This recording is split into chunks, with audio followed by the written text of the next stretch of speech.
In this video, I'm going to show you how you can change your language on your Phoenix browser app on your smartphone. If this video helps, please like and subscribe.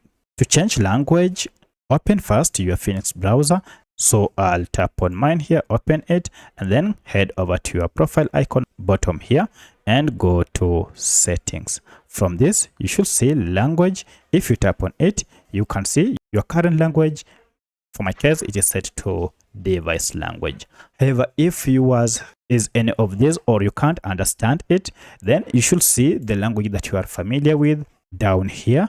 Tap on it. For instance, if you want English, you can just tap on English and that is it. You'll need to restart the browser for this to take effect. And here we go. I've just restarted and now the new language is in effect. So that's how you can change your language on your Phoenix browser app. If you have any other question, kindly let me know in the comment section.